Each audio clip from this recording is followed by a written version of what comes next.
Hello नमस्ते स्वागत छ हजुरलाई नेपाल अनलाइन स्कुल च्यानलमा। हामी चाहिँ विशेष गरी यस क्लासमा चाहिँ जुन हाम्रो क्लास 12 को चाहिँ अकाउन्ट्सको चाहिँ मोडल क्वेसन 2078 को चाहिँ हामी यहाँ प्रश्नहरू गर्दै थियौँ र आज चाहिँ हामी विशेष गरी जुन हाम्रो अप्सनमा रहेको है यो क्वेसन्स गर्न जाँदैछु जुन चाहिँ हाम्रो सेल्फ फर्फिचरसँग रिलेटेड रहेको छ। हामीलाई के भनेको छ भन्दाखेरि क्वेसन एकचोटि पढिहालौँ पहिला नेपालीमा। ₹100 प्रति किला मूल्य भएको 5 छुटमा जारी गरेको सेयर मध्ये 250 किताको सेयर धनीले अन्तिम किस्ता रकम ₹25 चुक्ता नगरेकोले निजको सेयर जफत गरियो भन्ने कुरा छ। कम्पनीले उक्त जफत सेयर ₹110 पुरै भुक्तानी हुने गरी पूर्ण जारी गरियो भनेको छ। अर्थात् a share holders holding 250 shares of ₹100 each issued at 5% discount fails to pay final call money ₹35 भने मतलब उसले चाहिँ उसको जुन अन्तिम कल हुन्छ नि फाइनल कल चाहिँ उसले नदिएको कारणले गर्दाखेरि उसको सेयर चाहिँ के गरे त जफत गरियो अरे है। र उसलाई चाहिँ कति गरेको थियो भन्दाखेरि इस्यु गर्दाखेरि 5% चाहिँ डिस्काउन्टमा चाहिँ उसलाई इस्यु गरेको रहेछ है। Hence shares were forfeited the company reissued those forfeited shares at the rate rupees कतिमा 110 as fully paid भनेको छ है। र यसमा हामीले के भन्छ रिक्वायर्डमा जनरल प्रविष्टि गर्नुहोस् भनेर र हाम्रो अन्तिम किस्ता अर्थात् फाइनल कलको हामीले जनरल इन्ट्री बनाउनु पर्यो। त्यसपछि हामीले सेयर फर्फिचर गरेको र त्यसपछि हाम्रो के भयो त सेयर चाहिँ रिइस्यु गरेको र ट्रान्सफर गरेको एकदमै सजिलो छ हेरिहाल्नु होला। त्यो जुन हाम्रो जनरल इन्ट्रीको जुन date particular LF debit credit चाहिँ त्यस्तो फर्ममा चाहिँ हजुरहरू आफैले गर्नु होला है त। यो भनेको हाम्रो 13 को जुन ए को चाहिँ अप्सनल क्वेसन छ है। र यसमा चाहिँ 13 को ए को भन्दा नि हाम्रो कतिको त 12 को 12 को र सुरुमा हामीलाई के को इन्ट्री बनाएको छ भनेर चाहिँ भन्दा फाइनल कल है त। सुरुमा हाम्रो के को भयो त फाइनल कल।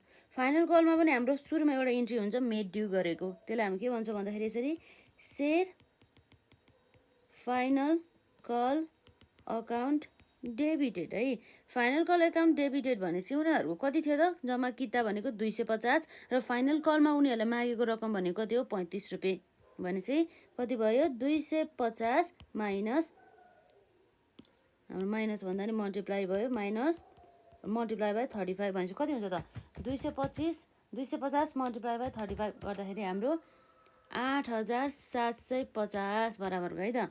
यो भनेको share final call account debited to हाम्रो के हुन्छ त यसमा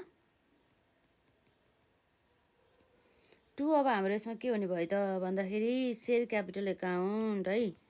यसरी चाहिँ हाम्रो यसरी मेड ड्यू गरेको थियो।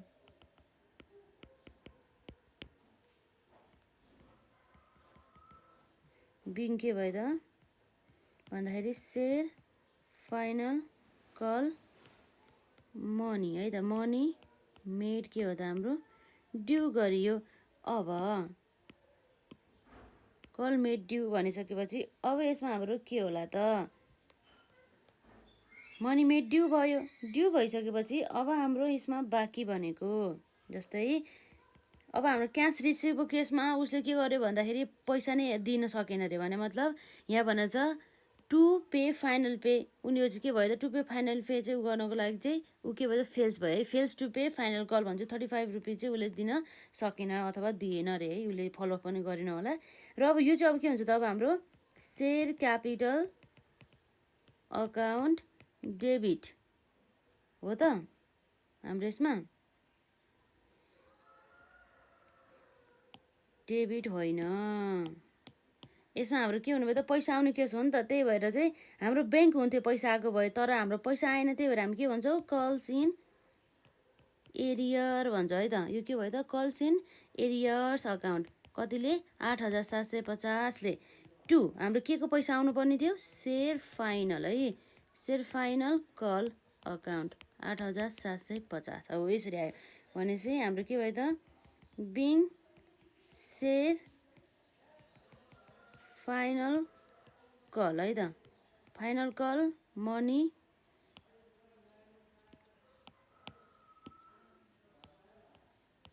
डिड नट रिसिभ भन्दै पनि भइहाल्यो।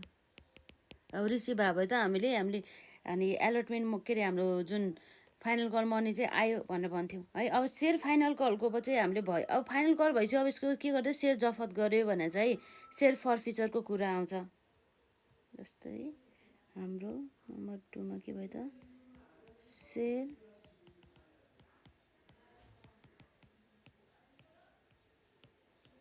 सेयर फर्फिचर एकाउन्ट है। सेयर फर्फिचर भनेपछि अब हामीले जफत गर्यो रे। अब सेयर फर्फिचर गर्दाखेरि अब हामीले कति चाहिँ जफत गर्यो भन्ने कुरा अब यसमा आउँछ। सुरुमा हाम्रो के थियो त यसमा, पहिला सेयर क्यापिटल हेरौँ है। सेयर क्यापिटल भनेपछि यसको फेस भ्यालु हुन्छ भनेपछि 100। अब यसको नम्बर अफ सेयर्स कति हो 250 भनेपछि 100 मल्टिप्लाई बाई 250 गर्दा हाम्रो कति हुन्छ 25,000 हुने भयो। 25,000 मध्ये अब के गरेर यसले सेयर फर्फिचर गरिदियो, फर्फिचर नै गरिदियो अब हैन। भनेदेखि अब यसको के हुन्छ त, सेयर फर्फिचर गर्दाखेरिको हाम्रो यसमा सेयर फर्फिचर गर्दाखेरि के हुन्छ इन्ट्री, हाम्रो सेयर क्यापिटल चाहिँ यतापट्टि डेबिटमा आउनुपर्छ है। हामीले हेडिङ बनाउनु खोजेको एकाउन्टै भन्ने छौँ कि मेन भनेको नम्बर 2 के भयो त, सेयर फर्फिचर है त, जसमा चाहिँ हाम्रो के हुन्छ सेयर क्यापिटल अकाउन्ट डेबिटेड। हाम्रो आउनुपर्ने कति थियो भन्दाखेरि 250 मल्टिप्लाई बाई कतिको दरले, हाम्रो आउनुपर्ने भनेको 100 को दरले 25,000। अब यो 25,000 मध्ये अब हाम्रो यहाँ के हुँदैछ भन्दाखेरि हाम्रो यसमा 3वटा कुरा आउँछ। एउटा हाम्रो आउँछ discount on issue of share है त, इस्यु अफ सेयर्स। अब डिस्काउन्ट चाहिँ कति दिएको थियो भन्दा यसले 5% डिस्काउन्ट दिएको भन्ने होला सायद है। यसमा 5% डिस्काउन्ट दिएको भनिसकेपछि कति हुन्छ हाम्रो 100 को 5% भनेको कति हुन्छ 5 रुपियाँ हुन्छ। 5 रुपियाँ मल्टिप्लाई बाई 250 गर्दाखेरि कति आउने भयो हाम्रो अब यसमा 250, ठ्याक्कै 500 रुपियाँ चाहिँ हाम्रो डिस्काउन्टमा फालिदियो भनेदेखि अब त्यसपछि बाँकी भनेको हाम्रो अब सेयर चाहिँ जफत कल्सिन एरियर कति भएको हो त हाम्रो कल्सिन एरियर भएको हाम्रो 8,750 को 8,750 को भने मतलब यो कतिको हो त हाम्रो यसमा 35 हो त हाम्रो यसमा 35 मल्टिप्लाई बाई 20 250 भनौँ न है त, 35 मल्टिप्लाई बाई 250 है। यसरी चाहिँ आउने भयो। भनिसकेपछि अब हाम्रो के हुन्छ त, बाँकी पहिला नै आएको पैसालाई अब हाम्रो जफत गर्ने हो नि त। भनेपछि यसमा के आउने भयो सेयर फर्फिचर अकाउन्ट। भनेपछि कति फर्फिचर गरेको हो भन्दा उसको 100 मध्ये 5 रुपियाँ डिस्काउन्ट भइसक्यो भनेपछि 95 मात्रै छ। 95 मध्ये उसले कति चाहिँ उ गरे त 35 रुपियाँ चाहिँ उसले पे गरेन भन्दै कति रुपियाँ चाहिँ उसले पे गर्यो भन्दा 95 माइनस 35 गर्दा कति आउँछ 60। भनेपछि अब हाम्रो के आउँछ 60 मल्टिप्लाई बाई 250 गर्दा कति हुनुभयो 15,000। भनेपछि यो जोड्दाखेरि ठ्याक्कै हाम्रो 25,000 आउनु पर्यो है। 15,000 प्लस 8,750 प्लस हाम्रो कति छ त 25 गर्दाखेरि हाम्रो कति भयो जम्मा हाम्रो आएन यसमा। जस्तै कति भयो त यसरी हेर्दाखेरि 5% भने चाहिँ टोटल हाम्रो 95 भइहाल्यो। 95 मध्ये हाम्रो 35 आइहाल्यो हैन।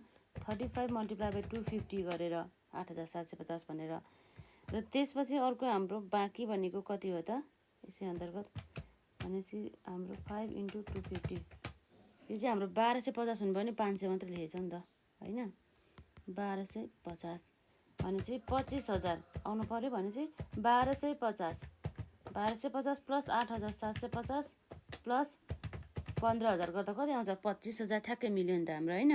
हाम्रो सेयर फर्फिचर गर्यो। अब उसले सेयर फर्फिचर गर्यो भने त्यही सेयरलाई के गर्यो अरे अब रिइस्यु गर्यो भन्दैछ है। त्यही भएर अब हाम्रो इन्ट्री आउँछ अर्को नम्बर 3 मा रिइस्युको कुरा आउँछ है त, रिइस्यु। अब रिइस्यु गर्दाखेरि उसलाई पैसा आउने भयो। उसले कतिमा चाहिँ इस्यु गराएर छ हेरिहालौँ है त। उसले फेरि रिइस्यु गरेको भनेको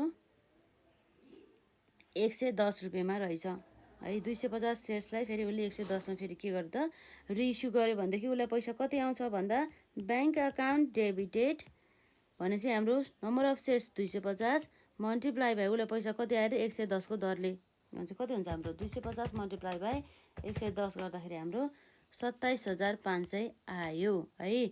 अब यो आएको मध्ये 2 अब हाम्रो सेयर क्यापिटलको फेस भ्यालु है त, सेयर क्यापिटल अकाउन्टको जुन हाम्रो फेस भ्यालु चाहिँ कति हुन्छ त 250 मल्टिप्लाई बाई 100 गर्दाखेरि 25,000 भयो र बाँकी हाम्रो एक्स्ट्रा पैसा त के हो त हाम्रो प्रिमियम हो है त यो भनेको हाम्रो के हो त सेयर प्रिमियम अकाउन्टमा फाल्दिनु पर्यो यसरी सेयर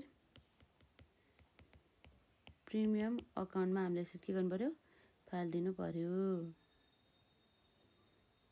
कति आउँछ यसमा सेयर प्रिमियम भनेको हाम्रो 10 रुपैयाँ मल्टिप्लाई बाई 250 भने चाहिँ कति हुन्छ 25 चाहिँ हुन्छ है यो रिइस्युको केस भयो है न्यारेसन चाहिँ यसमा लेखेन चाहिँ हजुरले लेख्नु होला यसमा हाम्रो बिङ सेयर फर्फिटेड भनौँ न किन भन्दा due to the non payment of हाम्रो फाइनल कल भन्दाखेरि नि भयो र रिइस्यु पनि अब हामीले गर्यो कतिमा त हामीले प्रिमियममा 110 रुपैयाँ टोटलमा भनेपछि अब त्यसपछि अर्को नम्बरमा हाम्रो के आउँछ ट्रान्सफरको कुरा आउने भयो है ट्रान्सफरले अब के भन्छ हेरौँ है ट्रान्सफरले भन्दै गर्दछ हामीलाई यहाँ जस्तै हस्तान्तरण है भनेपछि ट्रान्सफर गर्दाखेरि हाम्रो यसमा चाहिँ के हुन्छ त हाम्रो जति पनि हामीलाई प्रफिट भएका हुन्छ त्यसलाई हामी के गर्छौँ क्यापिटल रिजर्भमा चाहिँ ट्रान्सफर गरिदिन्छौँ है त अब आउँछ हाम्रो share forfeiture account debited to है डेबिटेड टु हाम्रो के हुन्छ त क्यापिटल रिजर्भ अकाउन्ट अब कति चाहिँ हाम्रो चाहिँ यसरी जस्तै हामी ट्रान्सफर गर्ने भन्दा जस्तै हाम्रो सेयर फर्फिचर हामीले पहिला फर्फिटेड गरेको थियो 15,000 है यो 15,000 पनि फाल्दिने भयो र अरू बाँकी हामीले कति फाल्न सक्छौँ त यसमा